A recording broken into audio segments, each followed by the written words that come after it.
Hello guys, welcome back again sa ating YouTube channel no, The Action Man. Una sa lahat, mega love shoutout po sa lahat ng mga kakamping at sa mga hindi man mga kakamping. Kung interesado ka sa bidyong ito, patapusin mo na hanggang dulo at huwag nyo nang kalimutan na i-like at i-share ang ating video para malaman naman ng iilan sa ating mga kababayan na nagtutulog-tulugan sa katotohanan. So muli naman nagbabalik ang nag-iisa nyong host na si The Action Man para magbigay ng komentaryo at reaction sa mga mainit ng issue ng bayan.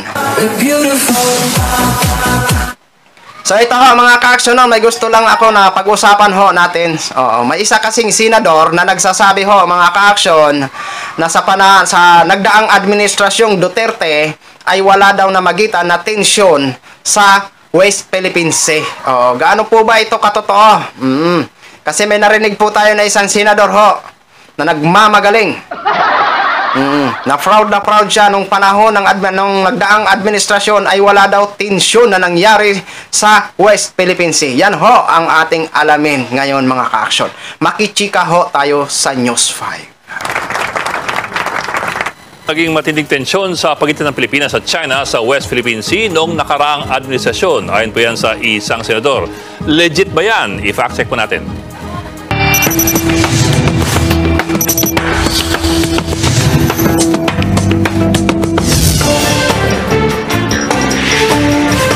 Sa patuloy na sigalot sa West Philippine Sea sa pagitan po ng Pilipinas at ng China, hindi po nagustuhan ng isang senador ang pagsama ng isang US aircraft sa Ayungin Shoal kamakailan.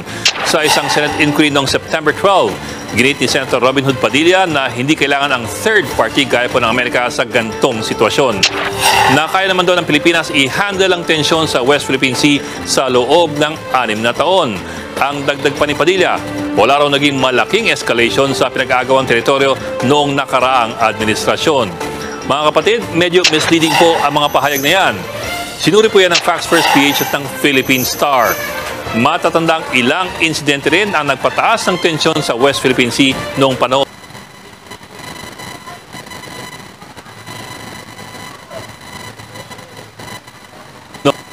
2019. Noong namang February 2020, isang Chinese military vessel ang nagtutok ng radar gun at sinabihan ng barko ng Philippine Navy na ang China ang may soberenya sa South China Sea. March 2021, nang mamataan naman ang higit 200 Chinese militia vessels sa Julian Felipe Reef.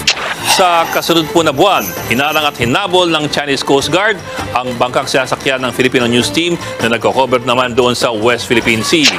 Nobyembre ng kaparehong taon, hinarang ng Chinese Coast Guard at ginamitan ng water cannon ang mga barko magdadala ng supply sa Philippine military sa Ayungin Shoal. Dahil po sa mga insidenteng ito, pinaigting ng ating Navy at Coast Guard ang pagpapatrolya sa pinag-agawang teritoryo. Mga kapatid, kahit mula pa yan sa mga opisyal ng pamahalaan, magsaliksik muna bago maniwala sa inyong mga napapanood at napakikinggan. Si Mr. Senador Robin Padilla pala yun. Napanood ho natin yan, yung debate na po yan ni, sa isang Senate hearing ho. Sinabi po talaga yan ni Mr. Senador Robin Padilla na talagang pinagmamalaki niya nung panahon ni Duterte, wala naman daw tension o walang masyadong tension sa pagitan ng China at Pilipinas dyan sa West Philippine Sea. Di ba? Lumabas din ang katotohanan. Paano yan, Mr. Robin Padilla? Dalawa na ho kayong napak-check ni Una, napak-check ni Sir Idlingaw si Mr. President Bongbong Marcos. Pangalawa naman, ikaw na naman.